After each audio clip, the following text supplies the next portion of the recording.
여러분 안녕하십니까? 시사쇼 이것이 정치다의 윤정호입니다. 검찰이 대장동 개발 비리와 성남FC 후원금 의혹과 관련해 이재명 민주당 대표 아마 이번 주에 불구속 기소할 걸로 알려졌습니다. 자, 이런 가운데 잊히고 싶다던 문재인 전 대통령이 최근 민주당 상황에 대해 언급한 것, 그리고 이인규 전 검사장의 회고록 등으로 또 관심을 모으고 있습니다. 정치권 핫이슈 전문가들과 바로 짚어봅니다. 어서 오십시오. 안녕하세요. 네, 검찰이 이번 주 중 이재명 대표를 기소할 걸로 알려지면서 민생 행보를 재개한 이 대표, 이 사법 리스크를 어떻게 돌파해 나갈지 관심이 쏠리고 있습니다. 자, 관련 화면 준비했습니다. 검찰은 이미 답을 정해놓고 있습니다. 기소를 목표로 두고 수사를 맞춰가고 있는 것입니다.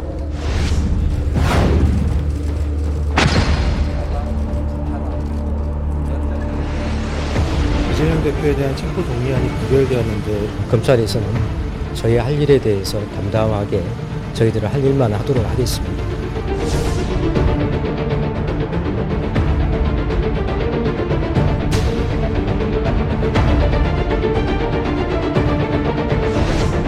검찰은 무엇을 가지고 이재명 대표를 기소하겠다는 것입니까? 검찰이 막무가내식 기소를 강행하겠다는 것이야말로 이재명 대표의 결백을 증명할 뿐입니다. 그러니까 유죄가 확정될 때까지는 네. 문제가 없고요. 퇴직 유지를 하거나 공직을 유지하는 데는 아무런 문제가 없기 때문에 네네.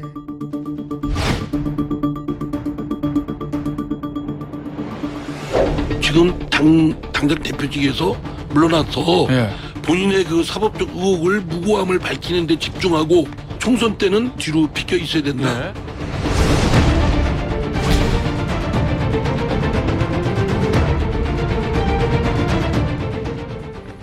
네, 대장동 위례 그리고요 성남FC 의혹과 관련해서 아마 기소할 거다 이렇게 알려져 있습니다. 자, 배승희 변호사, 뭐로 어떤 혐의로 가지고 합니까? 그러니까 지금 대장동 및 위례 신도시 관련해서 특정경제범죄가중처벌법상 배임, 그러니까 이 성남시의 이익이 되는 것이 아니라 특정 업체가 이익이 되도록 한 그 배임 혐의와, 그리고 그와 관련한 부패방지법 위반, 이해충돌방지법 위반 등 혐의로 이번 주에 서울중앙지검에서 기소 방침에 있는데요. 사실 이 기소 내용은 이미 이전에 구속영장을 청구했을 때 기재되어 있던 내용이 대부분이라고 합니다.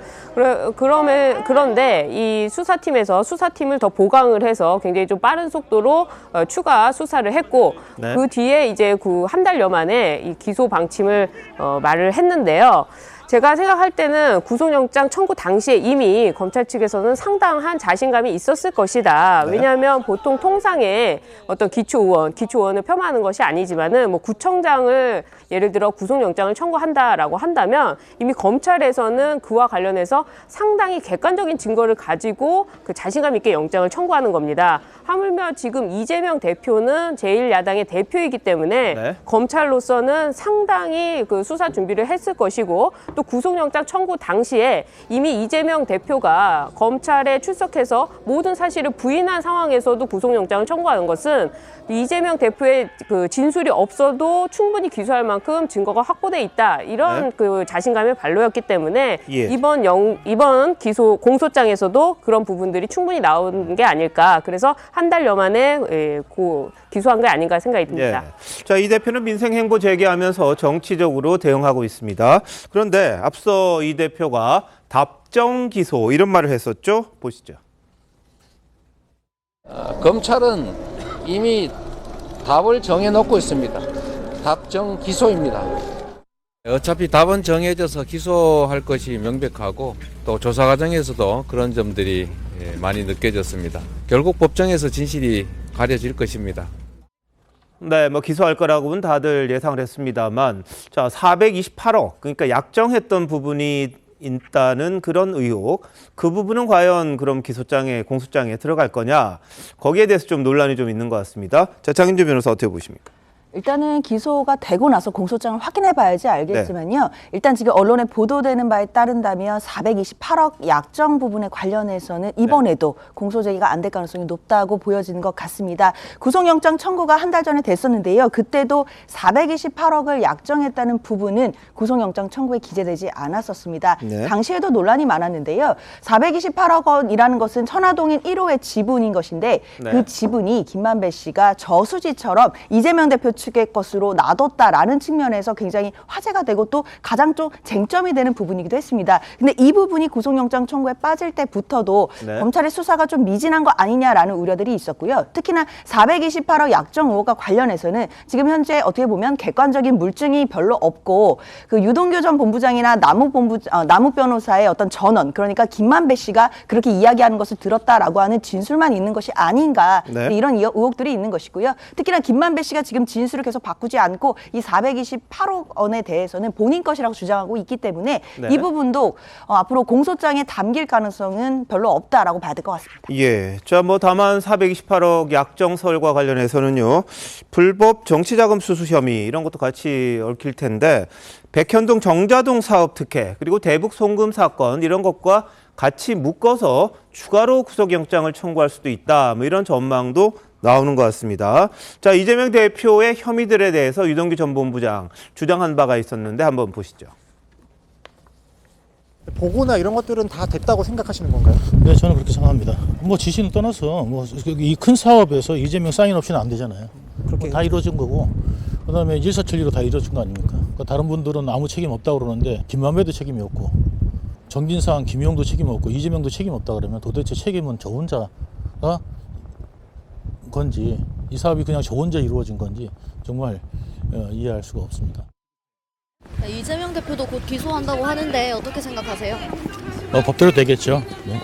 428억 약정 의혹은 이번 기소 범위에서 빠질 것 같거든요. 어떻게 보십니까? 다 드러나지 않겠습니까? 예, 유동규 전 본부장 오늘도 재판에 나섰는데 거기서 한마디 한 겁니다. 다 드러나지 않겠냐? 자, 최윤표 실장님 어떻게 보십니까? 글쎄요, 현재까지 드러날지 여부가 분명한 건 없죠. 왜 그러냐면 사실 유동규 전 본부장이나 아니면 정민용 변호사 이런 사람들은 전부 김만배 씨로부터 들었다.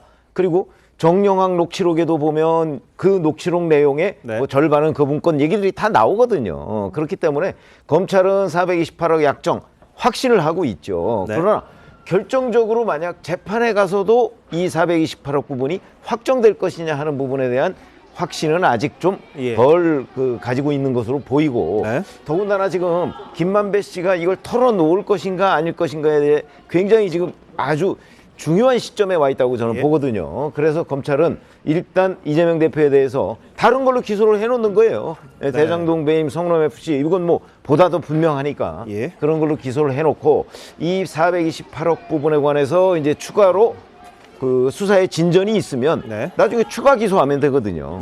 그렇기 때문에 제가 보건대는 검찰은 일단 428억 부분은 빈칸으로 놔두고 이제 이번에 기소를 하고 그다음에 이거는 계속해서 밝히기 위한 노력을 하는데 그 아마 첫 번째 계기 정도는 역시 김만배 씨가 되지 않겠나. 근데 김만배 씨는 현재까지는 진술을 이 부분과 관련한 진술을 계속 하지 않고 있는 거 아니겠습니까?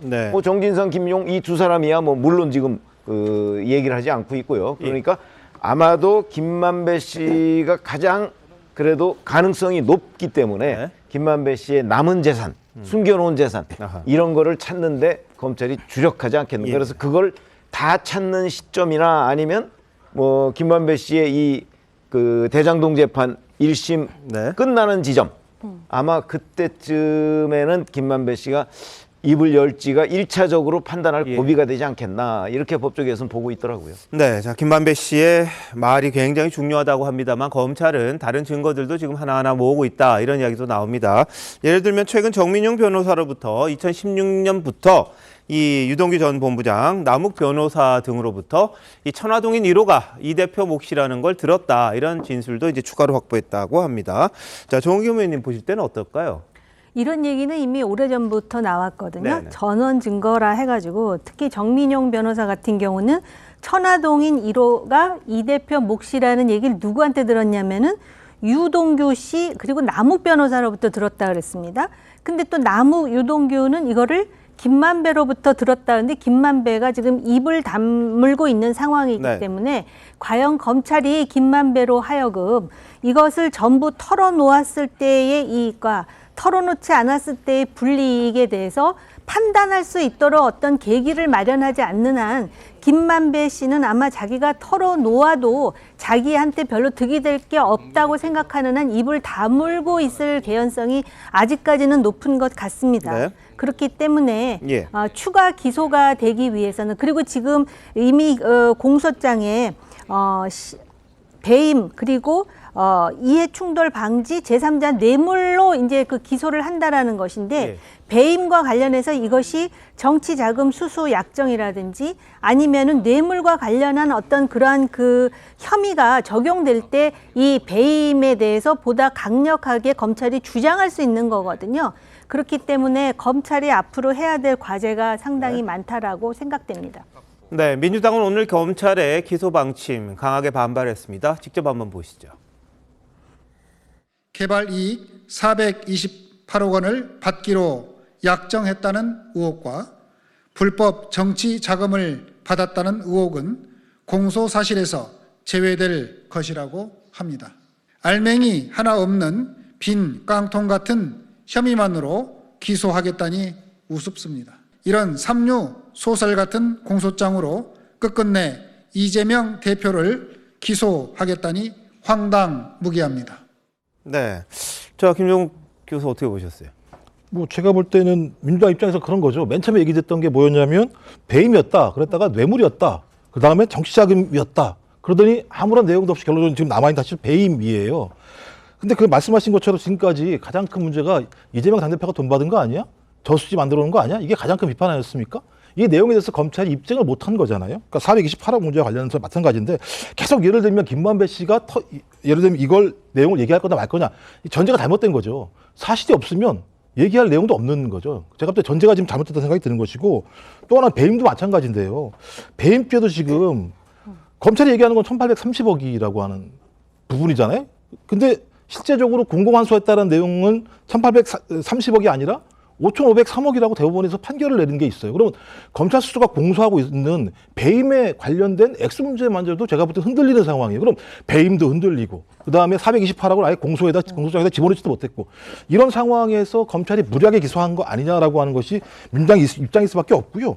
전 예를 들면 유동규 씨도 되게 좀 말이 재밌어요. 김만배도 책임이 없고 정진상, 김영도 책임이 없다. 아니 배임에 대해서 유무죄가 판결이 안 되는데 책임을 어떻게 물을 수가 있겠습니까? 당연히 본인이 이 문제와 관련해서 얘기하고 있는 부분들은 다 들은 얘기잖아요. 대부분 다. 전 그래서 제가 볼 때는 앞으로 재판이 벌어지면 계속 내용들이 나오겠습니다만 최근에 유동규 씨가 나오는 재판 내용들을 보게 되면 본인의 진술의 신빙성 또는 일관성이 흔들리고 있는 측면이 분명히 있기 때문에 이제 검찰의 시간이 지나서 법원의 시간에서 진짜 국민들이 명확한 증거를 가지고 판단할 수 있는 시간이 이제 왔다고 생각을 합니다. 네. 자, 민주당 반발하고 있습니다만 유동규 전 본부장 계속해서 자신이 돈을 전달했다 이런 내용들을 법정에서도 시연도 하고 합니다. 자, 지난번에 8억대 불법 대선 자금 받은 혐의로 기소된 김용 전 부원장 재판에서 돈 전달 방법 시연한 것과 관련해서 말을 했었죠. 직접 한번 들어보시죠. 그때 당시에 김용이 사파리를 입고 왔거든요. 얇은 거. 사파리 안에 그 1억을 갖다가 겨드랑이 껴가지고 갔다는 걸 이야기하니까 판사님도 이제 그거를 되는지가 궁금한데 그날 제가 뭘 입고 갔냐면 그냥 양복을 입고 갔잖아요. 사파리하고는 좀 다르게 약간 삐져나왔어. 그거 가지고 웃어댄 거야. 그러면서 방청객이 웃었다. 그래 내가 자신 법정에 있던 사람 옷을 빌려가지고 다시 재현해가지고 하니까 감춰져요. 판사님도 약간 튀어나오긴 하는데 감춰지기는 하네요. 이제 그거는 싹 빼고 튀어나와서 방청객 웃었다. 자, 배 변호사 어떻게 보세요? 그 판사 입장에서 저렇게 시연을 했단 말이죠. 이제 돈이 들어가긴 하는데 이게 이제 튀어나오니까 아무래도 뭔가를 가져가는 것처럼 보이겠구나 이런 생각할 텐데. 근데 시연하는 거는 굉장히 흔한 일입니다. 재판 과정에서 실제로 어떤 범죄를 증명하는 데 있어서 시연을 많이 하기 때문에 뭐 재판부도 그러한 점은 알고 있었다고 생각이 들고요. 다만 그 유동규 씨가 이야기하는 부분은 그런 시연 장면에 있어서 김용 씨 측에서 어떤 사람들이 와서 웃었다. 근데 웃은 장면을 또 이제 언론에서 그것만 내보냈다. 사실 그래서 이 언론 환경이라든지 이런 부분들이 좀 본인한테 불리하다. 이런 입장을 좀 이야기한 것 같은데요. 돈을 전달했다고 하는 사람이 상당히 그 재판 과정에서는 불리한 입장입니다. 본인이 돈을 줬다면은 그것도 처벌 대상이 되기 때문에 그 본인의 불이익을 감수하고 굉장히 구체적으로 이야기를 하는데 그런 것들을 신빙성을 좀 떨어뜨리기 위해서 일부러 그런 방청 계획을 통해서 좀 웃었던 거 아닌가 생각이 들고요. 아마 재판부는 그럴 수도 있겠다 정도의 판단만 했다면 네. 이 부분은 또 후에 돈은 건넬 수도 있었겠다라는 그런 판단이 나올 수도 있는 그런 장면이라고 보입니다. 자, 김영전 부원장 측에서는 또 유 전 본부장이 돈 기억 못한다. 언제 전달했는지를 기억을 못한다. 이걸 문제 삼기도 했다고 합니다. 자, 근데 유동규 전 본부장 반박합니다. 보시죠. 여러분들 옛날에 어릴 때 기억이라든지 아니면 최근 기억이라든지 여러분들 그 에피소드들이 일어난 날짜를 확실히 다 기억하십니까? 이거는 법정에서의 중요한 증언이 되는 겁니다. 정확하지 않은 거는 정확하지 않다고 말하는 게 기본 상식입니다. 그 날짜를 왜 몰랐냐 이렇게 강요하는데 그러면 이재명은 그렇게 골프를 같이 쳐놓고 눈도 안 마주쳤고 얼굴도 못 보는데 그거는 상식적으로 이해가 갑니까? 에피소드도 또 기억 안 나고 사람도 기억 안 나는데 저보고는 날짜를 기억하랍니다. 네. 자, 이렇게 반박을 하는데 장윤주 변호사 어떻게 들으셨어요? 일단 유동규 전 본부장이 돈을 전달받아서 김용 전 부원장에게 돈을 주었다라는 것이 일단 혐의의 이제 어떤 핵심 내용일 텐데요. 그런데 2021년도 뭐 초봄 그러니까 2월 뭐 이 정도쯤에 돈을 요구받아서 그다음에 뭐 4월 이후에 돈을 전달했다 이런 취지입니다.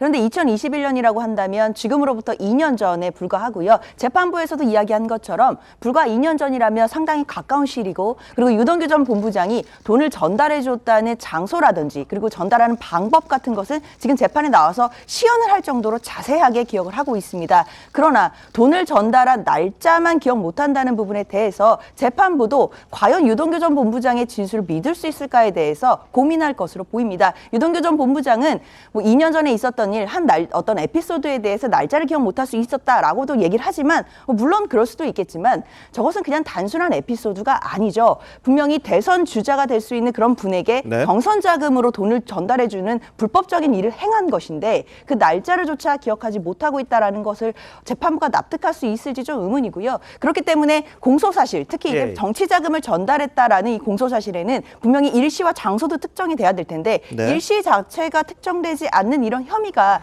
과연 있기나 했던 것인지에 대해서 재판부도 분명히 의심을 하고 있을 것이라고 생각합니다. 근데 이렇게 생각하시면 돼요. 이제 남욱 변호사가 자기 측근한테 돈을 마련해라 이렇게 돼서 그 측근이 돈을 마련해서 남욱 변호사한테 준 시점은 나와 있잖아요. 그건 메모를 해놨어요. 그렇죠? 이렇게 정확하게 메모를 해놨는데 그러면 그게 이제 남욱 변호사한테 가서 그 다음에 남욱 변호사가 유동규 씨한테 전달을 하고 유동규 씨가 이제 그걸 김용호한테 전달했다고 지금 진술을 하고 있는 거잖아요. 그러면 그 날짜의 뒤편이랄 거란 말이죠.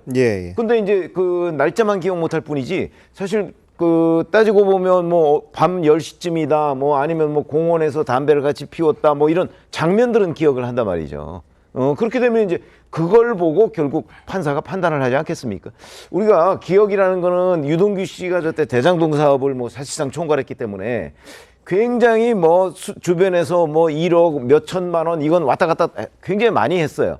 그러니까 그걸 단순히 그 날짜를 기억 못했다는 것만 가지고서 이건 무죄다 이렇게 얘기할 건 아니고 다만 우리가 이런 거 생각을 해볼 수 있죠. 1억 원을 전달했다고 하는 그날 유동규 씨가 어떻게 김용 씨가 가져갔다 이렇게 얘기를 하는데 1억 원을 이렇게 시연을 해보니까 도저히 그게 불가능하더라 라고 했으면 아마 그 부분은 무죄가 됐을 거예요. 그런 점에서 본다면 저는 뭐 날짜 하나 기억 못했다고 해서 유동규 씨의 전체 진술을 다 믿을 수 없다라고 하는 거는 이재명 대표 측 주장이다 이렇게 생각합니다. 알겠습니다. 자, 판사의 판단이 이제 남아 있겠죠.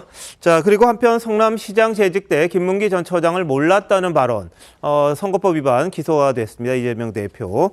지난 17일 재판에서 출장 당시에 뭐 사진 영상을 쭉 보여주면서 두 사람이 단 한 번도 눈을 마주친 일이 없다. 두 사람의 관계가 그런 거다. 이렇게 주장을 했습니다. 그랬더니 유 전 본부장 다시 한번 이 대표를 겨냥했는데요. 한번 들어보시죠. 국민의힘에서 4명 사진을 찍어가지고 마치 제가 골프를 친 것처럼 사진을 공개했던데 제가 확인을 해보니까 전체 우리 일행 단체 사진 중에 일부를 떼내가지고 이렇게 보여줬더군요. 조작한 거죠. 2인 카트입니다. 2인 카트 2대 빌려서 하나는 제가 쓰고 하나는 이재명 지사를 보좌하기 위해서 김문기가 직접 몰면서 해줬고요. 그 외국 골프장은 공을 자주 잊어먹습니다. 한국에 캐디가 없으니까 직접 찾아야 됩니다. 그런 거 과정들을 갖다가 하면서도 김 팀장 거기 있어? 이런 거 다 얘기했었고 그런데 눈도 안 맞았다는 도저히 납득할 수 없는 상식적으로도 없는 말씀들을 말씀하시는 것 같은데 정말 말하기가 어려울 정도로 그런 생각이 듭니다.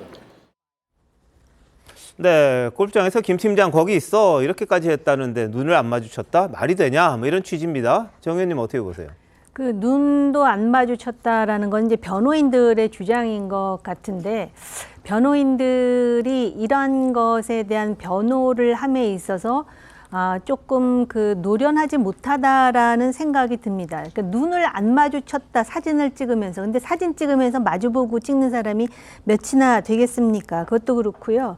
그 다음에 지금 이재명 대표가 무슨 얘기를 하냐면은 4명의 사진을 마치 또 이렇게 모아가지고 골프를 친 것처럼 사진을 조작했다고 했습니다. 네. 오히려 이 주장이 이재명 대표를 옥죄는 요소가 될 것이라고 저는 생각을 하는 게요. 네. 그 자체가 조작도 아니거니와 골프를 그러면 치지 않았다는 것이냐라는 검사의 그 반문에 골프를 치지 않았다는 것이 아니라 그러면서 또 다른 변명을 하고 있는데 이 부분과 관련해서 유동규 씨는 매우 정확하게 지금 기억을 하고 있는 것 같습니다. 네. 보통 외국에는 캐디가 없기 때문에 자신이 이제 골프백이라든지 모든 걸 다 케어해야 되는데 그거를 아마 김문기 씨가 했다라는 것이 유동규 씨의 진술이고요. 네. 그 과정에서 뭐 공이 없어지면은 공도 찾아주고 또 거기 있어 김 팀장 했다는 거 아니에요? 네. 그리고 사실은 이 골프 외에도 김문기 처장이 실질적으로 직접 보고를 한 횟수도 상당히 되고 또 이재명 당시 시장으로부터 대장동 개발과 관련해서 표창장도 받았고 여러 가지 인연이 있습니다. 근데 본인이 굳이 기억이 안 난다고 지금 그러는데 제가 볼 때는 아마 재판 끝날 때까지 이재명 대표로서는 기억이 안 난다고 말할 수밖에 없겠지만은 이 정황으로 볼 때 과연 기억이 나지 않을까? 더군다나 골프의 추억이라는 거는 다른 추억과는 매우 다른 아주 각인된 그런 기억을 남겨주는 그런 특징이 있는데 이런 부분을 볼 때 과연 이재명 대표가 진실을 얼마나 얘기했는지 그리고 또 이제 방송에서 인터뷰를 하면서 즉흥적으로 질문을 해서 즉흥적으로 대답했다는데 그 이후에 SBS뿐만 아니라 채널 A를 포함해서 몇몇 방송에서도 유사한 질문에 대해서 잘 몰랐다라는 취지로 계속 답변한 것으로 제가 기억하고 있습니다. 네, 뭐 저는 제가 판사가 아니어서 계속 뭐 평론하는 사람들이 기억 여부에서 판단할 수는 없을 것 같고요. 아마 재판정에서 어떤 사람이 훨씬 더 팩트에 가까운 얘기를 할 것인가의 문제를 판단할 것 같고 또 하나는 이제 뭐 기억을 못했다라는 발언이 선거에 얼마나 영향을 미쳤는지에 대한 또 다른 판단도 있을 거라 생각이 드는데 핵심은 그거죠. 유동규 씨의 진술에 신빙성과 일관성이 있는가의 문제가 가장 중요하다고 보는 거예요. 저는 현장에서 골프를 칠 때에 대한 인지 여부에 대해서는 저도 잘 모르겠습니다. 서로의 얘기가 다르기 때문에. 근데 뭐 예를 들면 뭐 보고를 했다. 김문기 김문기 씨가 뭐 보고를 했다 이런 얘기가 있는데 재판 과정에서 검찰 진술 조서에 의하면 본인이 직접 보고한 적이 있냐고 물어봤더니 없다고 얘기한 측면이 있는 것이고 그럼 같이 예를 들면 언제 보고했냐 그랬더니 그것은 대부분 다 예를 들면 배석자로 참석했다 이렇게 얘기하는 측면들이 분명히 있기 때문에 지금까지 검찰이 얘기했던 공소장의 내용 상당히 많이 직접적으로 보고를 했던 것처럼 얘기가 나옵니다만 검찰 진술 조서 내용에 의하면 그렇지 않다라고 하는 것이 나오는 측면들이 분명히 있는 내용이죠. 또 하나 또 검찰이 얘기했던 부분들 같은 경우 문자 얘기도 나오는데 시장부터 무슨 경기도지사 선거할 때 내용입니다. 근데 이 내용은 뭐냐면 성남시장 시절에 기억하냐 못하냐라는 질문을 했던 거고 그것이 핵심적인 재판의 쟁점적 내용인데 네. 검찰은 갑자기 경기도지사 시절의 내용들을 끌고 나와서 뭔가 문제가 있는 것처럼 얘기를 해요. 전 이런 내용들을 봐서는 아직까지 쌍방이 예를 들면 네. 어떤 자기의 증거를 가지고 얘기하는 상황이기 때문에 예. 뭐 이 내용이 나오니까 저 사람은 거짓말했다라고 얘기할 수 없는 상황이다. 쌍방의 내용들은 앞으로 재판 과정에서 1심에서 판결이 날 거라고 생각을 합니다. 예. 간단하게 보완을 하자면 그 당시 인터뷰할 때 김문기 씨를 성남시장 시절에 알았느냐 그럴 때 성남시장 때는 몰랐다고 답변한 그 날이 김문기 씨가 극단적 선택을 한 바로 다음 날이었고 그리고 몰랐다라는 차원에서 문상도 가지 않습니다. 그런데 왜 그러면 김문기 씨의 사망에 대해서 이렇게 예민할 수밖에 없느냐면은 바로 대장동에서 핵심이 되고 있는 초과이익 환수 삭제와 관련해서 주요 실무를 맡았던 사람이 바로 김문기 씨인데 김문기 씨 같은 경우는 나중에 자기는 시키는 대로 했는데 나중에 몽땅 자기한테 다 뒤집어 씌우고 아무도 날 도와주려 하지 않는다라는 그런 비관을 한 후에 극단적인 선택을 했고 그 다음날 TV 인터뷰에 나가서 시장 때 몰랐다 그러니까 가족들도 그러고 유동규 씨도 황당해하면서 유동규 씨가 마음을 바꾼 중요한 계기가 됐다 하니 정황상으로 볼 때 그럴 가능성이 꽤 높겠다라고 평론하는 사람 입장에서 말씀드립니다. 조금 더 말씀드리면 그러니까 그 얘기가 나왔던 게 성남시장 시절에는 몰랐습니다만 2020년 경기도지사 시절에 재판이 걸려서 김문기 씨와 계속적으로 소위 대장동 사업과 문제에 관련해서 통화를 계속 했었고 그 내용을 가장 잘 알기 때문에 얘기를 했다라는 내용들을 분명히 얘기를 했어요. 그러니까 이게 두 가지를 구분해야 된다는 거죠. 제가 얘기하는 건 평론하시는 의원님을 말씀드리는 게 아니라 검찰이 계속 성남시장 시절 때 얘기와 그다음에 경기도지사 때 얘기 이 두 가지 다 섞어서 얘기를 하니까 뭐 시청자분들이나 국민이 봤을 때는 거짓말을 하는 것처럼 보이는데 그런 내용이 아니란 말씀을 설명을 드린 겁니다. 자, 그럼 이재명 대표가 뭐라고 그럼 주장을 했는지 그거 한번 직접 들어보시죠. 산하 직원이고 뭐 해외 출장도 같이 갔는데 어떻게 모를 수 있냐 그러지만 제가 뭐 그 실제로 하위 직원이라서 기억이 안 나고요. 저는 그 기억에 남아 있지 않은 사람이었는데 대장동 개발 사업의 구체적 내용을 정확히 몰라서 내용 파악을 하느라고 제일 잘 아는 사람을 좀 연결을 해달라고 해가지고 통화를 제가 그때 상당히 많이 했죠. 제 전화번호부에 입력은 돼 있는데 왜냐면 그때 통화를 여러 차례 했기 때문에 그런데 그 사람이 그 사람인지는 연결이 안 됩니다. 예, 이재명 대표가 도지사 시절 그때는 이제 알았지만 성남시장 당시에는 몰랐다 이런 취지의 이야기를 한 겁니다. 그런데 지난 17일 재판에서는요 이재명 대표 캠프에서 활동했던 이모 씨가 지난해 1, 2월쯤 김문기 전 처장의 아들을 찾아와서 이 전화하거나 만나서 대화한 녹음 파일이 재생이 됐습니다. 여기 보면 이제 그 아들이 호주도 가고 골프 쳤는데 왜 모르냐, 왜 기억을 못하냐 그랬더니 서운하다. 근데 이 관계자는 후보라는 사람은 이제 보통 써주는 대로 연기하는 배우인데 누가 확 들이대니까 블랙아웃 됐다. 그러니까 아무 생각이 안 나서 그렇게 된 거다. 그렇게 이야기를 했다 그러고요. 그러면서 대선 좀 도와줄래요? 이렇게도 물어보고 그랬다는 겁니다. 그래서 뭐 회유하는 듯한 그런 느낌을 받았다. 이런 거고요. 앞서 유족 측이 지난해 2월 이재명 대표 측 인사가 연락이 왔었다 그러면서 공개했던 녹취가 있는데 그부터 한번 보시죠. 저도 이제 캠프 외곽에서 뭐 들어가서 좀 도우려고 이제 하고 있어요 지금. 요즘 뭐 아프신 건 없으세요? 술 좋아하면 소주라도 한잔 하든가. 제가 저번에 여쭤봤던 거에 대한 답 가지고 아주 후보님 또는 후보 가장 주변에서 후보 생각을 함께 할 수 있는 그런 친구들하고 얘기 정확하게 들어가지고 그 말씀을 드릴게요. 그럼. 네, 근데 이 대표는 이 사람이 만난 적이 있는지 몰랐다 이렇게 이제 해명을 하고 있습니다. 부인을 한 적이 있는데요. 어떻게 봐야 될까요? 근데 저는 이 말이 굉장히 중요하다고 보는데요. 이렇게 됐잖아요. 후보는 써주는 대로 연기하는 배우다. 이 부분은 뭐냐면 그 써준 게 결국은 이제 김문기 씨를 성남시장 당시에는 몰랐다는 얘기잖아요. 네. 근데 그거대로 이재명 당시 후보는 연기를 했다는 뜻이잖아요. 네. 그러면 그거는 이재명 성남시장 당시 성남시장이 김문기 씨를 몰랐다는 사실이 거짓말이다. 이거를 실토하는 거 아닌가요? 저는 그렇게 보여요. 제가 보기에는. 왜냐하면 써준 대로는 부인인데 네. 그런데 그게 써준 대로 연기를 했다고 한다면 결국 자 이재명 대표가 김문기 씨를 모른다고 한 거는 그야말로 연기였다. 네. 이런 걸 인정하는 거기 때문에 예. 이 부분은 물론 이제 이렇게 되면 그 다음 단계로 넘어갑니다. 아까 네. 뭐 갑작스럽게 들이대면 블랙아웃 얘기를 했잖아요. 변호사들이. 그렇게 얘기한 것처럼 그거는 갑작스럽게 들이댔기 때문이다. 네. 이제 이렇게 또 변명을 하고 넘어갈 수 있을지 모르겠으나 예. 그거는 김문기 씨가 극단적 선택을 한 다음 날 SBS 인터뷰고 예. 그러면 블랙아웃이 돼서 SBS 인터뷰에서 모른다고 했으면 그 다음 인터뷰에서는 바로 잡아야 될 거 아니겠어요. 네. 근데 계속해서 지금까지 모른다는 입장을 유지하고 있거든요. 네. 그러면 어떤 식으로든 저는 이재명 대표가 중간에서 한 번쯤은 정리를 해야 된다고 봐요. 예. 그러니까 써준 대로 연기해서 모른다고 얘기한 것인지 갑작스럽게 질문을 받아서 블랙아웃 돼서 그렇게 됐는데 네. 그럼 다음번에 왜 안 잡았는지 그걸 왜 바로 잡지 않았는지 이런 부분을 저는 그걸 확실하게 재판에서 예. 설명을 하지 않으면 글쎄 그거 판사가 납득할 수 있을까요? 저는 도저히 납득이 안 됩니다. 네. 장 변호사 어떻게 보세요? 일단 뭐 최 의원님처럼 보실 수도 있을 것 같아요. 네. 이건 참 보기에 따라 좀 다르게 해석될 수도 있을 법한 그런 대화 내용인 것 같은데요. 그리고 대화 내용의 녹취록이라는 것 자체가 전체 맥락을 보지 않고 그 녹취록의 일부를 보게 된다면 참 어떤 맥락에서 저런 이야기가 나왔는지 좀 해석하는 것이 또 보기에 따라 관점에 따라 달라질 수 있기도 한 것 같습니다.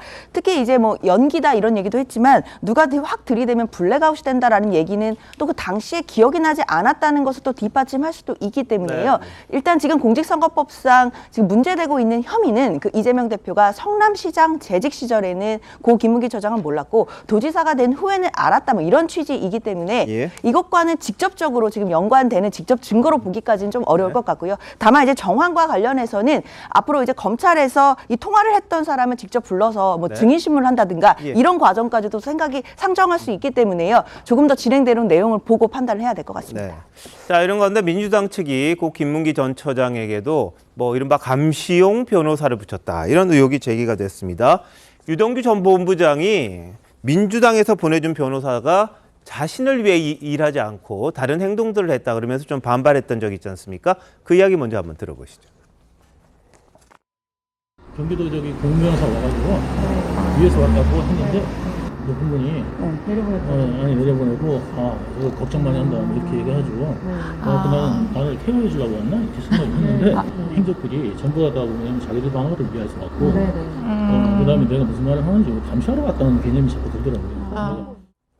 네. 자, 김문기 씨가 사망한 다음에요. 이 2달 뒤입니다. 작년 2월 이 대표 측 인사가 와서 이 김 씨 유족을 찾아갔죠. 당시에 이제 김 전 처장의 아들이 왜 아버지를 적극적으로 도와주지 않았느냐.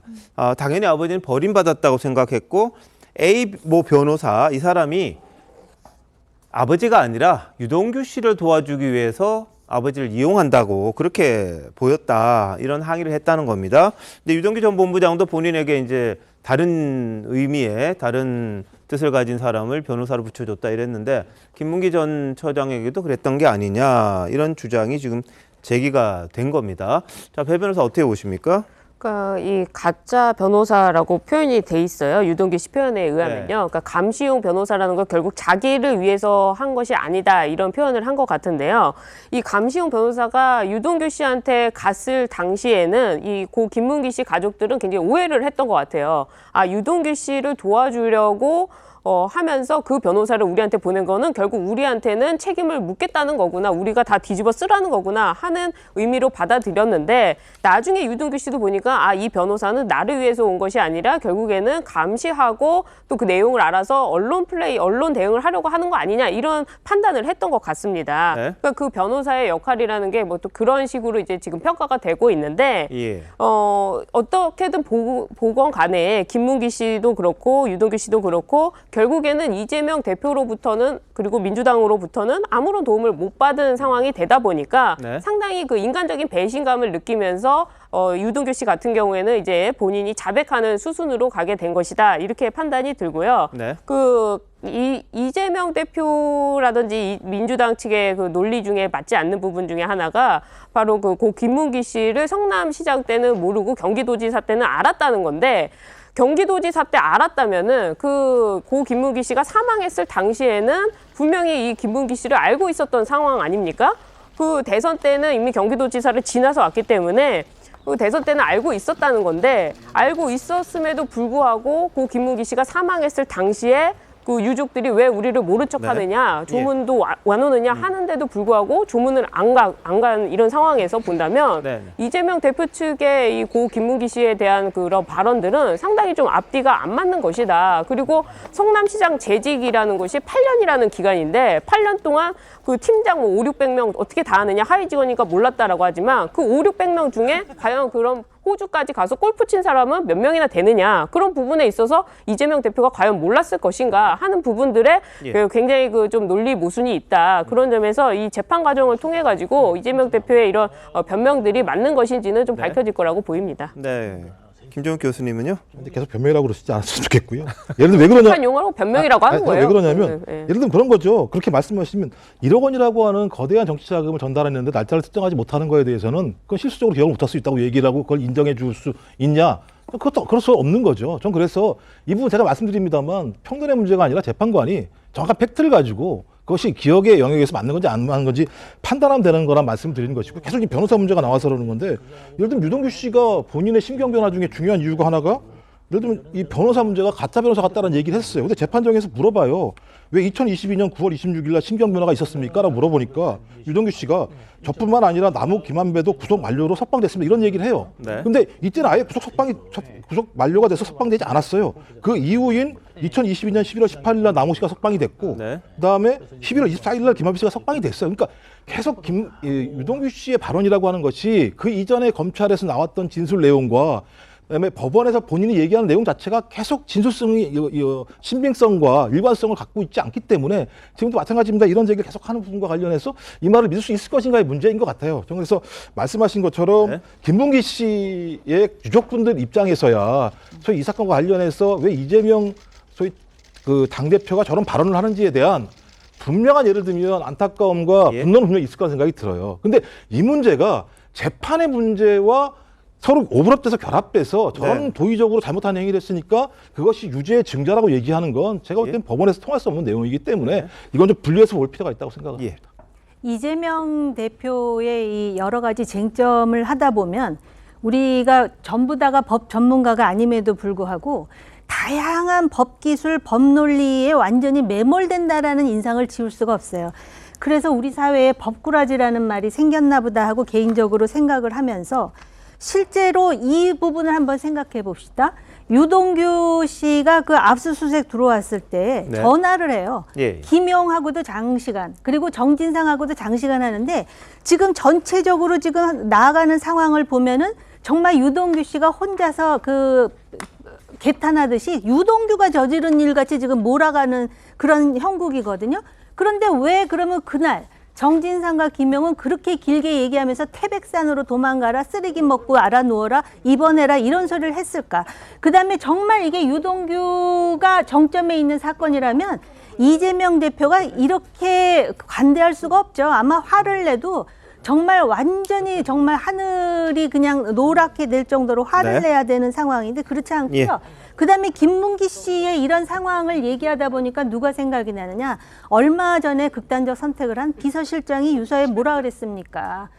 더 이상의 희생자 내지 말고 정치 내려놓으라. 그리고 측근 관리 잘하라 그러지 않아요?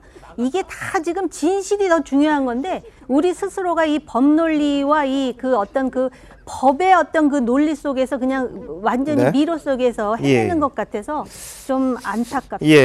자, 뭐 전 비서실장의 극단적인 선택이 있고요. 근데 유서는 아직 전체는 공개가 안 됐기 때문에 이제 부분 뭐 대목만 나와서요. 이 전체 맥락을 좀 살펴봐야 될 것 같기도 합니다. 자, 근데 이제 재판에서는 이 변호사 김용 전 부원장이 소개시키는 거 아니냐, 김문기 전 처장에게 그렇게 물었습니다. 검찰이 그랬더니 진술 거부권을 행사했어요. 그러면서 자, 눈을 보고 답하라 그랬더니 제 시선 너무 따지지 마라 그러면서 김용 전 부원장이 좀 쉬자 이런 이야기를 했다는 내용까지 나왔습니다. 자, 근데 유동규 씨가 유튜브에서 계속해서 이재명 대표를 저격하고 있지 않습니까? 그런데 성격에 대해서도 평을 했습니다. 품평을 했는데 남의 흠을 잡아서 자리에 올라가는 스타일 이런 말을 했어요. 일단 들어보시죠. 어떻게든 흠을 잡으려고. 근데 원래 이제 이재명 스타일이 남 흠 잡아서 그 자리에 올라갔잖아요. 박근혜 전 대통령 비난해가지고 좀 떴죠. 사전에 오르고요. 네. 그다음에 나중에 이제 위기에 닥치니까 문재인 대통령 아들 가지고 해경공 그거를 갖다가 하려면 문진영부터 밝혀라. 그거로 이제 물고 늘어집니다. 그때 민주당의 자체에서도 얼마나 황당했겠습니까? 자기가 살기 위해서는 사실 진영이나 이런 거 필요 없습니다. 그냥 물고 늘어집니다. 지금 이제 제가 다 부니까 유동규가 참 쓸모없는 인간이다. 그 유동규만 믿지 마라. 이제 그걸로 지금 혈안이 돼가지고. 네. 자, 그러니까 유동규 씨 개인의 평입니다. 그러니까 그동안에 이재명 대표가 어떻게 정치적으로 성장해 왔느냐라는 부분에 대해서 그리고 본인의 위기를 어떤 식으로 극복했느냐 거기에 대해서 이제 본인이 평을 하는 거니까 뭐 개인적인 그런 것들이 많이 담겨 있을 겁니다. 근데 이제 문준용 씨 이야기가 지금 나왔잖아요. 그러다 보니까 문재인 전 대통령을 만난 민주당 인사들의 말들이 좀 다르게 나오면서 과거의 연 때문에 혹시 문 전 대통령의 마음이 어떨까 거기에 대한 지금 뭐 평가들이 좀 다르더라고요. 자, 정의주 변호사, 거기 갔다 오신 분들은 문 전 대통령 만나서 이재명 대표에 대해서 하는 말이 서로 다르게 나와요. 어떻게 보세요? 이 부분과 관련해서는 또 전직 대통령 신분이고 그리고 전직 대통령과 했던 이야기들 같은 경우에 또 정치인들이 본인의 또 생각대로 각색해서 이야기가 나오는 부분들도 있기 때문에 과연 이 이야기를 가지고 어디까지 또 이야기를 나눌 수 있고 또 해석을 확대 해석할 수 있는지는 좀 의문인 부분들이 있습니다. 박지원 국정원장 같은 경우에는 문재인 전 대통령이 이재명 외에 대안도 없으면서 이제 단합해야 된다 이런 취지로 이야기를 했다라고 했고 박용진 의원 같은 경우에는 이재명 대표의 이자도 안 나왔다 뭐 이런 취지로 지금 이야기가 나오고 있는데요. 그렇다 하더라도 일단 기본적인 틀은 민주당이 변화하고 그리고 함께 단합해서 가야 된다 이런 기조로 이제 말씀 주신 것은 맞는 것 같고요. 문재인 대통령이 전직 대통령으로서 그리고 민주당의 어떻게 보면 가장 큰 어른으로서 지금 가야 되는 당의 위기 상황에서 앞으로 어떻게 나아가야 되는지 그 방향을 원론적으로 말씀해 주신 것으로 보이고요. 그 과정에서 뭐 이재명 대표에 대해서 얼만큼 이야기를 했는지는 뭐 듣고 온 당사자들만 알 수 있을 것 같은데 이거 자체에서 너무 나아가서 확대 해석해서 이재명 대표의 거취까지 연결해서 이야기하는 것은 조금 좀 오류가 있지 않나라는 생각이 듭니다. 자, 박지원 전 국정원장 그리고 박용진 의원의 말이 좀 다르다 이런 취지입니다. 그런데 박지원 전 원장은 자기가 한 말이 맞다. 오늘 또 재확인을 합니다. 보시죠. 문재인 대통령께서는 지금 현재 민주당이 총단합해서 이재명 대표 중심으로 하는 이 말씀인 건가요? 잘해야 되는데 잘해야 되는데 그렇게 나가면 안 된다. 지금 이재명 대표 위에 대안도 없으면서 자꾸 무슨 그 정도 얘기하셨어요. 그 정도. 진영 대립과 갈등 증오의 정치에 대한 걱정과 우려를 함께 얘기했고 이재명 대표 이자도 안 나왔습니까? 네, 얘기 안 했었습니다. 없었어요. 네. 박지원 전 원장하고는 그런 얘기를 하신 모양이에요. 말씀이 혹시 나왔더라도 그걸 굳이 그럴 필요 있었을까? 네. 자, 누구 말이 맞습니까? 우선 자 문재인 전 대통령이 박지원 전 원장 만나서는 이런 말을 하고 박용진 의원 만나서는 이런 말을 하고 이랬을 가능성 우리가 전혀 배제할 수는 없죠. 아, 그런가요? 그렇죠? 배제할 수는 없지만 우리가 일반적으로 아는 문재인 전 대통령의 스타일을 보면 사실은 조금 저는 애매하게 얘기했을 거라고 봐요. 무슨 얘기냐면 과거에 보면 문재인 전 대통령하고 만난 사람이 전부 얘기가 달라요. 김종인 전 비대위 대표, 안철수 지금 현재 국민의힘 의원. 문재인 전 대통령하고 만나고 나오면 문 대통령 설명 다르고 이 사람들 설명 다르고 그런 적이 꽤 많았어요. 그런 거 보면 문재인 대통령 이 화법 자체가 뭘 똑부러지게 얘기하는 스타일은 아닌 것으로 보이고 자 그렇다면 그걸 이제 박지원 전 원장이 해석한 거, 박용진 의원이 해석한 거 저는 그게 좀 다르다고 생각을 합니다. 그런 점에서 본다면 이재명 대표 외에 대안 없다. 이게 사실 박지원 전 원장의 핵심 키워드잖아요. 글쎄 그렇게 얘기했을까요? 저는 개인적으로 그렇게 얘기했을 것 같지 않고 오히려 박용진 의원처럼 이재명 대표라는 이름은 안 나오고 다만 뭐 단합, 결단 뭐 이런 얘기들이 있는데 결단이라는 단어가 박용진 의원 말처럼 들어갔다면 지금 현재 민주당의 최대의 화두는 이재명 대표의 거취 아닙니까? 그러면 이재명 대표가 거취를 결단을 해야 된다는 것으로 보이고 그 단어가 안 들어갔다면 이재명 대표 이름 없이 그냥 민주당이 단일 대오로 대처해야 되는 거 아니냐 하는 일반론으로 얘기했을 것이다. 저는 네. 그렇게 이해합니다. 자, 근데 이상민 민주당 의원 같은 경우에는 일본말까지 써가면서 우리가 무슨 문재인 대통령의 부하냐, 부하를 일본말로 이렇게 표현을 했습니다. 상황 정치하는 것 아니냐, 뭐 이런 비판도 일부에서는 또 나오는 그런 상황이다 보니까 대통령 전직으로서는 좀 안 했으면 한다, 이렇게 좀 불편한 심경도 드러내기도 했어요. 자, 김재욱 교수 어떻게 보십니까? 제가 볼 때는 일단 저희가 확인할 수 있는 내용들이 분명히 있잖아요. 문 전 대통령이 1월 2일 한 얘기 있지 않습니까? 네. 이재명 당대표를 중심으로 민주당이 똘똘 뭉쳐 민생 경제를 해결하는데 최선의 노력을 해주셨으면 좋겠다. 이 내용은 확인이 된 거잖아요. 예. 1월 2일 날 얘기했는데 갑자기 뭐 3월 달에 내용이 많이 바뀌지 않을 거라 생각이 들고요. 하지만 제가 볼 때는 박지원 전 국정원장 얘기처럼 대안부재를 얘기했을 거라 생각은 잘 안 드는 측면은 분명히 있어요. 그러니까 문재인 전 대통령이 그런 발언을 하게 되면 그게 밖으로 나갔을 때 상당히 많은 파장이 예상되기 때문에 저는 그것을 뉘앙스로 박지원 전 국정원장이 해석했다면 그건 그럴 수 있을 거라 생각이 들긴 합니다만 문재인 전 대통령의 입으로 대안이 부재하니 이재명 당대표를 중심으로 뭉쳐라. 저 이 얘기도 좀 이상하죠. 대안이 부재하다는 얘기를 할 이유는 없을 거라 생각이 드는 것이고요. 또 마찬가지로 박용진 의원도 마찬가지인데요. 박용진 의원 앞에서 이재명 당대표 얘기하기 쉽지 않겠죠. 당대표 선거에서 패배한 이 사람 앞에서 이재명 당대표 중심으로 뭉쳐라 이런 얘기는 하지는 않았을 거라는 생각이 분명히 들기 때문에 또 그렇다고 예를 들면 변화와 혁신을 얘기했는데 그게 이재명 당대표를 내려앉게 해라 이렇게 해석한 것도 제가 또 과하다는 생각이 들기 때문에 제 생각 이것은 제가 볼 때는 서로 각자 편하게 해석한 것 같고요. 또 하나는 이상민 의원님도 저는 이해가 안 돼요. 아니 전직 대통령의 발언, 그러니까 전직 대통령이 뭘 얘기해야 될지 말아야 될지 본인이 결정합니까? 박지원 전 국정원장이 전직 대통령을 만나서 무슨 얘기를 들었는데 밖에 나와서 그 얘기를 할지 말아야 할지 이상민 의원이 결정을 합니까? 제가 볼 때는 어느 순간 본인은 아니 전직 대통령은 말 한마디 하면 그렇게 난리를 치면서 본인이 공격하면서 본인은 1000마디 100마디를 하고 있어요. 제가 볼 때 본인 스스로 본인이 잘하고 있는지를 판단하신 다음에 그 기준으로 말씀하세요. 자기는 다 얘기해도 됩니까? 근데 문재인 전 대통령은 아무 얘기 다 뭐 귀한 거 있습니까? 네. 문재인 전 대통령이? 그러니까 제가 볼 땐 매우 이상한 지금 제가 볼 때는 얘기예요. 왜 이렇게 과민 반응하지? 제가 볼 때는 이상민 의원의 의도가 진정성이 있다고 보기보다는 본인의 정치적 노림수가 있다는 걸 본인의 화로서 드러낸다고 저는 생각을 합니다. 예. 그런 걸 보면은 참 박지원 전 원장이 한 발언이 결국에는 민주당의 분란을 일으키는 발언이 된 것이 아닌가. 그런 점에서 박지원 전 원장의 이 발언은 상당히 좀 부적절하다. 저는 이런 평가를 할 수밖에 없을 것 같습니다.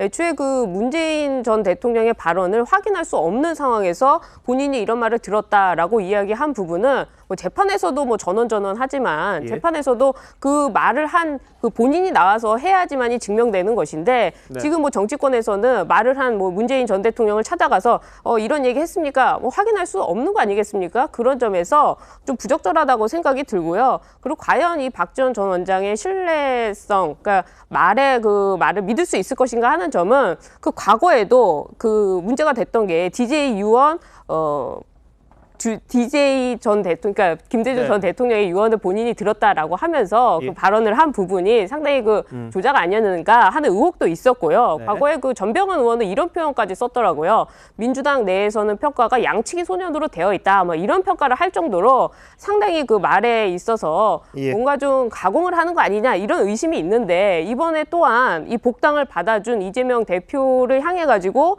뭔가 이런 아부하는 듯한 발언을 한 것이 과연 적절했는가? 그리고 설사 문재인 전 대통령과 이런 얘기를 했다 하더라도 본인이 이런 얘기를 나와서 방송에서 하는 것은 결국 자기 정치를 위한 것이 아니겠는가. 그런 점에서 여러모로 굉장히 부적절한 발언이었다라고 봅니다. 알겠습니다. 뭐 박지원 전 원장에 대한 평가는 여러 가지가 있을 수 있는데요. 뭐 다 개개인마다 뜻하는 바가 다르지 않을까 싶은데 이 발언들을 둘러싸고 민주당 내부가 뭐 시끌시끌한 그런 상황입니다.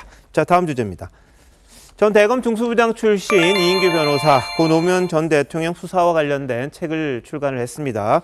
지난번에 이제 일부 내용 이야기를 했습니다만 당장 노무현 재단 측 민주당 아주 강하게 반발하면서 논란은 더 커지고 있습니다. 자, 관련 이야기에 앞서서요. 대검 중수부장으로서 노 전 대통령 서거 당시의 수사 상황 발표 한번 들어보시죠. 검찰은 박연차에 대한 조세 포탈 사건을 수사하던 중 박연차가 보유한 홍콩 계좌에서 노무현 전 대통령 측에 500만 달러가 건네진 단서를 포착하고 수사에 착수하였습니다. 수사 도중 노무현 전 대통령께서 갑자기 서거하신 점에 대하여 매우 안타깝고 애통하게 생각합니다. 검찰은 이번 수사 과정에서 법과 원칙에 따라 최선을 다했음을 말씀드립니다. 네. 자, 이인규 변호사가 책에서 밝힌 거 노 전 대통령의 뇌물 혐의 모두 사실이다 이런 취지입니다. 특히 크게 보면 세 가지입니다. 세 가지. 첫째는 권양숙 여사가 박연차 전 태광실업 회장에게 받은 시계, 명품 시계 세트 2개죠. 그리고 아들에게 건네준 100만 달러, 140만 달러 정도로 지금 기억이 되는 그런 부분이 하나 있고요. 그리고 마지막으로 당시 정상문 비서관이 이 특별활동비, 특활비 모아놨다가 가져나왔던 그 부분, 10몇억 되는 그런 부분, 그 세 가지인데 그게 다 사실이라는 그런 주장입니다. 자, 이거 어떻게 보십니까? 그 140만 달러 부분하고요. 예. 그 시계 그 부분은 이제 이인규 전 중수부장이 다툼의 여지가 없다 이렇게 얘기했습니다. 네. 아주 확실하게 얘기를 했고요. 예. 정상문 전 비서관의 경우에는 정상문 전 비서관이 자기가 했고 노무현 당시 대통령은 몰랐다고 주장을 하는데 네. 그건 상식적으로 맞지는 않지만 예. 몰랐다고 하니까 네. 뭐 그냥 이렇게 넘어갔습니다. 일단 본인은 유죄 판결을 받았습니다. 그 본인은 유죄 판결을 예, 받았죠. 예. 근데 거기에 대해서 이제 노무현 그 당시 대통령 몰랐다고 네. 이렇게 얘기를 하는데 자기는 알았을 거라고 보지만 그 부분은 추가 조사를 안 했기 때문에 뭐 이런 식으로 이제 저 내용에 기재가 돼 있습니다. 네. 그러면 이제 앞에 거 두 가지가 문제죠. 140만 달러 부분하고 그다음에 그 시계 부분인데 그 부분은 뭐 다툼의 여지가 없다고 얘기를 하는데 네. 자, 이 회고록 얘기가 나오고 나서 이제 노무현 재단에서 이 부분에 관해서 해명을 내놨어요. 예. 그 해명 부분에 보면 노무현 대통령은 퇴임 후에 시계를 받았다 이렇게 얘기를 하는데 그 부분과 관련해서 또 추가로 본인이 뭐 국민일보하고 인터뷰를 했더군요. 예, 예. 또 반박을 하고 뭐 이런 것들이 이제 계속해서 나오고 있어서 뭐 이 부분과 관련해서 앞으로 상당 기간 진실 공방 비슷한 논란이 계속될 것으로 보입니다. 네. 자, 노무현 재단 측에서 해명 금요일 날도 내놨습니다만 기본 틀은 뭐냐면 노 전 대통령은 몰랐답니다. 받은 건 맞고 돈도 받았고 시계도 받았는데 노 전 대통령은 몰랐다. 수사받으러 갔다가 그 사실 알고는 상당히 낭망하고 뭐 이랬다. 뭐 이런 정도로 지금 해명을 하고 있습니다. 그러니까 노 전 대통령 모르는 사람을 지금 이 인격적으로 가해하는 거다. 뭐 이런 취지가 있거든요. 장 변호사 이걸 어떻게 봅니까? 일단 이인규 전 중수부장이 이번 책 속에서 남겨놓은 회고록 속의 많은 내용들은 검사로서 본인이 이제 수사를 하고 조사했던 과정 속에서 겪은 내용들을 이제 네. 작성한 것으로 보입니다. 물론 저는 일단 이 책을 전체를 다 아직 읽지는 못했는데요. 언론 보도를 통해 나오는 내용들을 조각조각 모아본다라고 한다면 사실 이것은 검찰 조사의 일방적인 기록이다라고 판단할 수밖에 없습니다. 물론 지금 이인규 변호사는 다툼의 여지가 없다 이런 이야기를 하고 있지만 우리가 사실 다툼의 여지가 없다라는 말을 법적으로 쓸 때는 재판부가 판사가 그 판결문에 쓸 때 그런 이야기들을 씁니다. 판사가 어떤 그 전제 사실을 인정할 때 이것은 서로 간의 다툼의 여지가 없을 정도로 확실하다라고 전제할 때 그런 이야기를 쓰는 것인데 검찰 수사 과정에서는 다툼의 여지가 없다라고 정리할 수 있는 것은 아무것도 없습니다. 판결을 통해 그리고 재판을 통해 유죄로 인정된 바가 없기 때문에 이 사실은 인정된 사실이라고 볼 수가 없는 그냥 검찰이 일방 주장이라고 일단 봐야 될 것 같습니다. 특히 그 조사 전에 어떤 면담을 한 것 같은데 그 면담 과정에서 노무현 전 대통령이 뭐 시계는 빼자 뭐 이 부분은 좀 부끄럽지 않나 뭐 이런 취지로 이야기했다라는 내용들도 회고록에 담겼다라고 하는데요. 일단 그 면담에 같이 있었다라고 지금 알려진 전해철 의원도 그런 이야기를 한 적 전혀 없다라고 밝히고 있고 그 면담 내용 같은 경우에는 사실상 기록에 그 수사 기록 자체에 남아있지 않을 가능성이 높기 때문에 그럼 과연 노무현 전 대통령이 정말 저런 이야기를 했었는지를 지금 현재 확인할 방법이 전혀 없습니다. 노무현 전 대통령은 이미 이제 고인이 되신 상태이기 때문에 누구에게 확인할 수 있겠습니까? 확인할 수도 없는 이야기를 일방적으로 회고록으로 담는 것 자체가 어떻게 보면 노무현 전 대통령과 그리고 고인의 유가족들에게는 2차 가해라고 할 수 있기 때문에 이런 회고록이 나오는 것 자체가 정말 좀 부적절한 거 아닌가라는 생각이 듭니다. 네. 그 다툼의 여지, 또 2차 가해, 사자 명예훼손 이거 다 이제 법적인 얘기예요. 그래서 이것 가지고 또 여러 가지 공방이 벌어질 것 같은데요.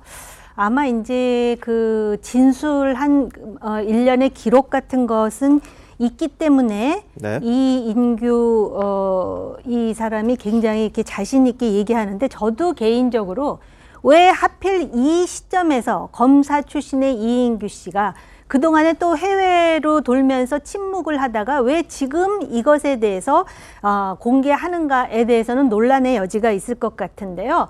제가 지금 보는 포인트는 뭐냐면은 그동안 민주당에서 DJ 그리고 노무현 정신에 대해서 굉장히 중요하게 생각하고, 특히 노무현 전 대통령과 관련해서는 그 인생이라든지 또는 그 어떤 이념적 정향이라든지 이런 것이 상당히 성역화되어 있기 때문에 예. 사실 지금 아까 우리 앵커께서 말씀하신 돈 140만 불, 그다음에 명품 시계라고 하는 거, 이런 것에 대해서 알았느냐 몰랐느냐는 단순히 알았느냐 몰랐느냐, 또 퇴임한 다음에 알았느냐 몰랐느냐, 이런 사실 자체가 아니라 이거 굉장히 중요한 부분이에요. 네. 성역화된 고 노무현 대통령이 이제 자칫 인간계로 내려오는 상황이 된다라는 것에 대해서 그것을 정치적 명분으로 삼았던 민주당의 많은 정치인들이 네. 가질 수밖에 없는 좌절감, 그리고 그 유권자들에 대한 어떤 민망함, 이런 것들 때문에 굉장히 당혹해 하는 것 같아요. 예.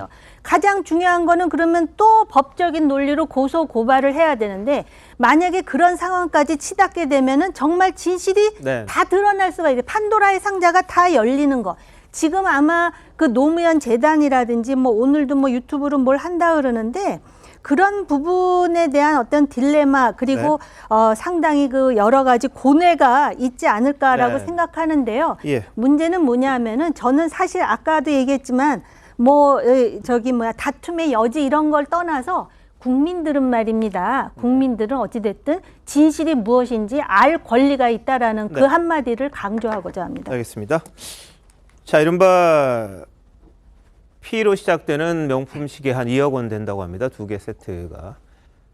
근데 민주당 쪽에서는 논두렁 시계라는 이야기를 했었죠. 그러면서 사실이 아닌 거로 많은 분들이 알게끔 이렇게 포장했던 적이 있던 걸로 기억이 납니다. 그래서 안 받았던 거를 억지로 이 검찰이 받은 것처럼 만들었다, 이런 식으로 이해하시는 분들도 좀 있었을 겁니다. 근데 이인규 전 대검 중수부장이 이 책을 쓰면서 이게 다시 한번 수면으로 올라온 그런 셈이 됩니다.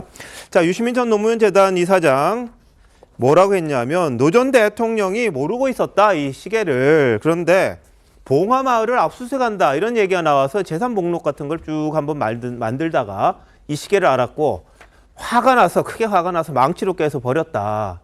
그러니까 결국 노 전 대통령 모르는 사이에 권 여사 그냥 받았다는 그런 취지로 해명을 한 겁니다. 아마 오늘도 이 노무현 재단 측에서 기자회견을 한다고 하는데 그런 취지로 이야기하지 않을까 싶습니다.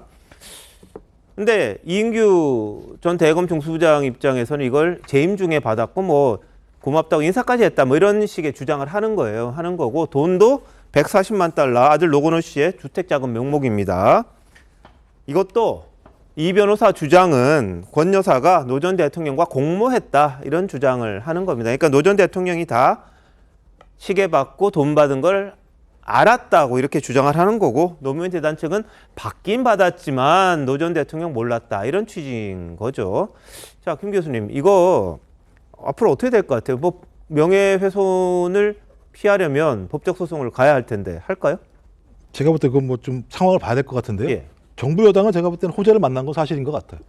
강제징용 문제가 벌어지고 있는데 이 책이 나오면서부터 모든 내용들이 여기로 다 가서 이제 소위 예를 들면 이 노무현 전 대통령에 대한 창피 주기의 2차 라운드가 벌어지게 되면서 소위 여야 진영을 가리려고 생각할 것 같은데요. 저는 사실이 뭔지 모르겠습니다.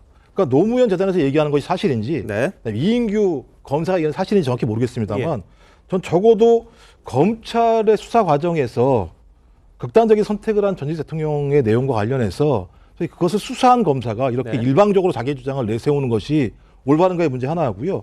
또 하나는 공직을 한 사람이면 국민 세금을 받은 사람일 텐데 앞으로 재판을 할 수 없잖아요, 이 부분과 관련해서. 검찰 수사기 때문에 일방의 예를 들면 수사 내용이기 때문에 그게 사실인지 확인도 안 되는 것이고, 이걸 변론을 할 수조도 없는 상황인 거잖아요. 이걸 툭 던져놓은 거잖아요, 세상에다가. 던져놨으면서 소위 다시 한번 이 문제와 관련해서 노무현 전직 대통령의 문제가 있는 것처럼 얘기하고 있고 이것만 건든 게 또 아니에요. 뒤에 또 얘기가 나올지 모르겠습니다만 문재인 전 대통령까지 건든 내용들을 집어넣었어요. 네. 제가 볼 때는 이인규 검사가 왜 이 시점에서 해외에서 잘 계시다가 들어와서 이걸 제기했는가라고 봤을 땐 제가 볼 때 정치를 위한 거라고밖에 전 생각이 안 드는 거예요.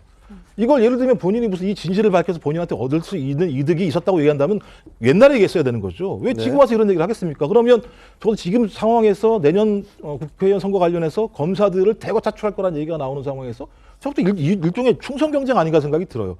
이게 사실을 어떻게 밝힐 수 있겠습니까? 수사를 할 수 있겠습니까?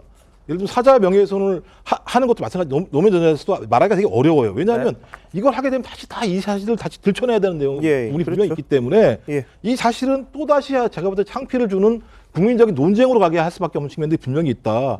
전 그래서 이 부분 관련해서는 제가 볼 때는 앞으로 상당히 많은 논란이 있겠습니다만 결말 없이 계속 저 여야 진보 보수가 싸움만 하다가 끝날 내용이라 생각이 듭니다. 근데 제가 말씀드리고 싶은 게 있는데 이게 뭐 노무현 전 대통령에 대한 과거 얘기를 한다고 해서 과연 노무현 전 대통령을 창피 주고 망신 주는 거냐 이런 지금 논리를 자꾸 얘기하시는데 애초에 이런 논쟁을 발생하지 않고 그리고 돈을 안 받았고 예를 들어서 뭐 권양수 여사가 나온 이런 뭐 시계라든지 이런 얘기를 안 받았으면 아무런 문제가 안 되는 상황입니다. 그런데 그런 문제가 발생을 했고 원래 법적인 책임이라는 건 과거에 있었던 일을 그 법적으로 판단을 받기 때문에 과거에 있었던 일을 할 수밖에 없는 그런 상황에서 지금 뭐 노무현 재단에서는 뭐 몰랐다고 하는데 몰랐다가 중요한 게 아니라 받았느냐 안 받았느냐 그리고 그 당시에 그 상황에서 대통령 가족이라는 사람들이 과연 대통령 지위를 이용해서 그런 이익을 누렸느냐 안 누렸느냐 이 부분에 대해서 묻고 있는 거기 때문에 이거는 뭐 창피고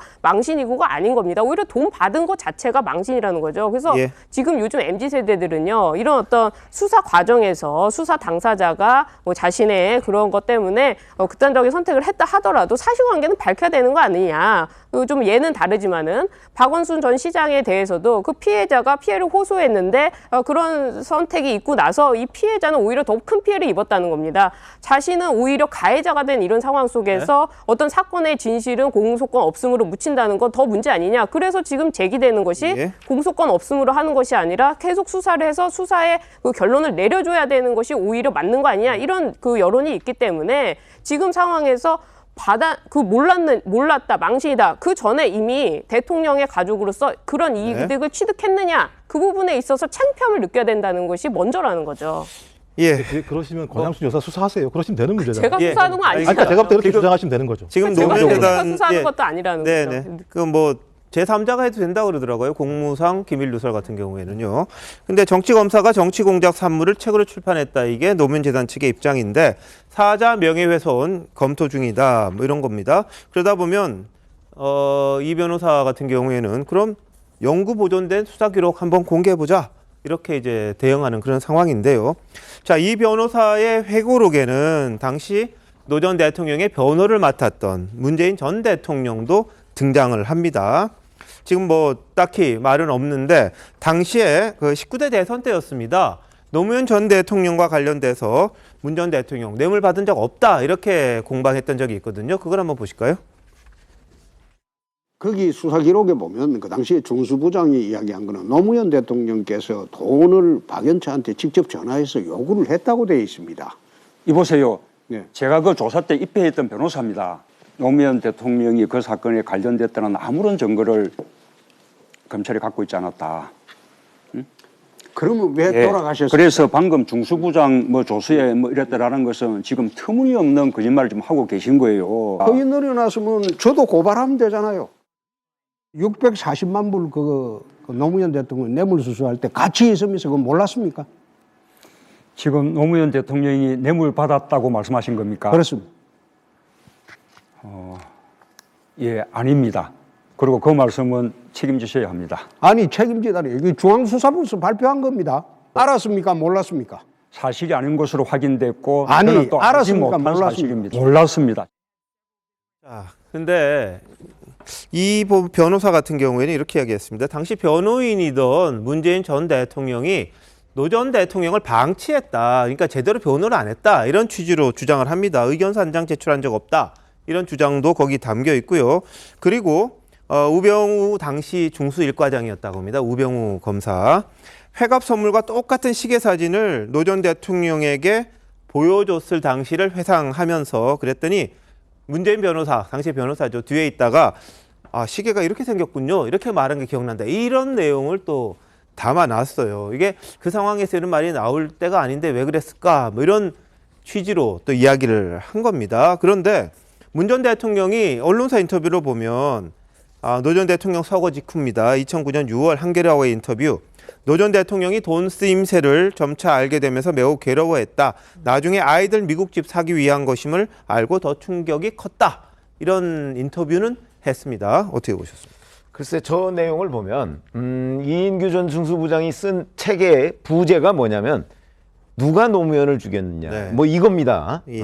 그 부제가 얘기를 하듯이 사실 이인규 전 중수부장은 이 책을 쓰게 된 계기가 제가 보건대는 검찰의 수사 때문에 노무현 대통령이 죽음으로 내몰렸다. 네. 이런 비판을 굉장히 많이 받았잖아요. 예. 아마 그에 대한 해명을 하고 싶었던 것으로 보여요.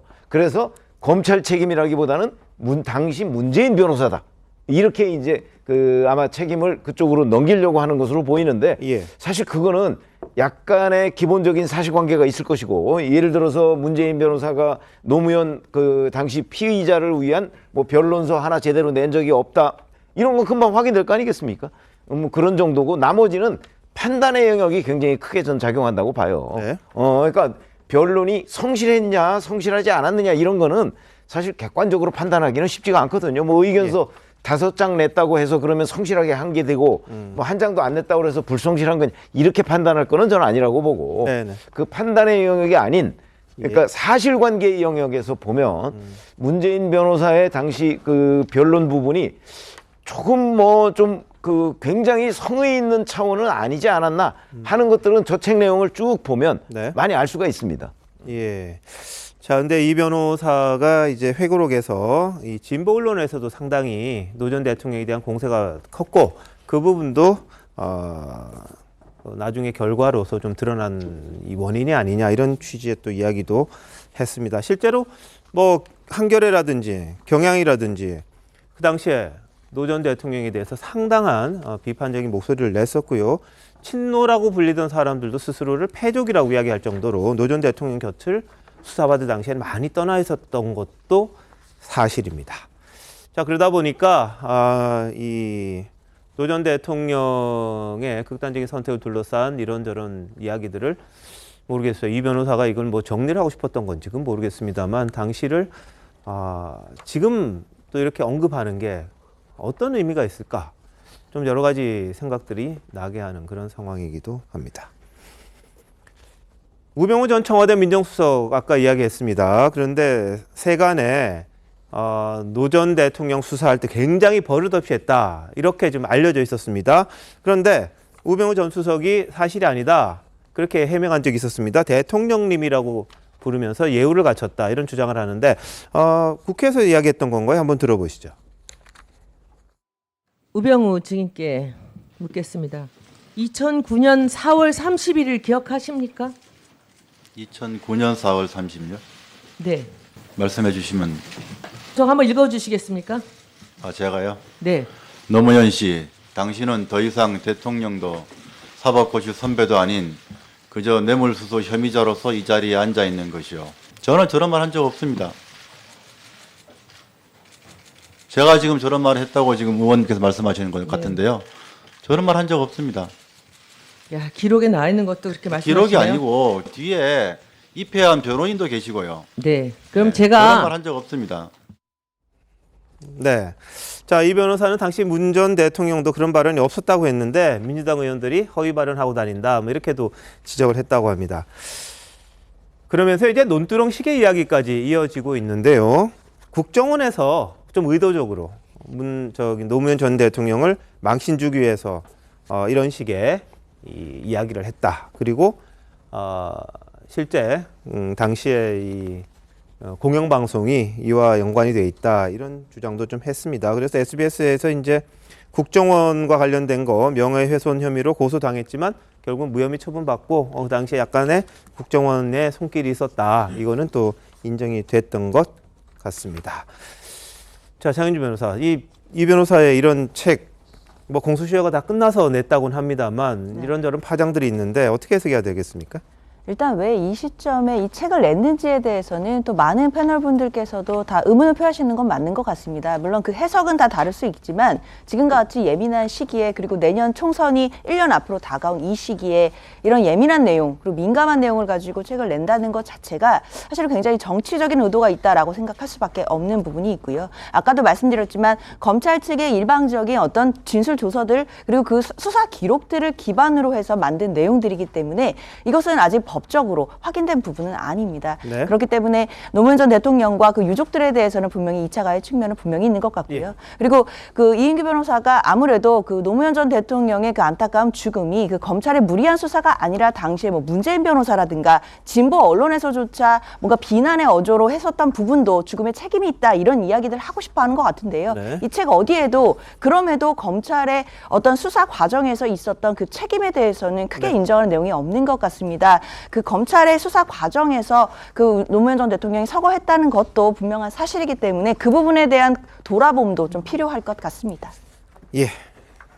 자, 책 한 권이 또 새로운 파장을 정치권에 불러일으키고 있습니다. 이게 어떤 식의 여파가 이어질지는 좀 지켜봐야겠습니다. 노무현 재단의 반박 내일 다시 한번 소개해드리도록 하겠습니다. 지금 뭐 유튜브로 방송을 한다는 말도 있네요.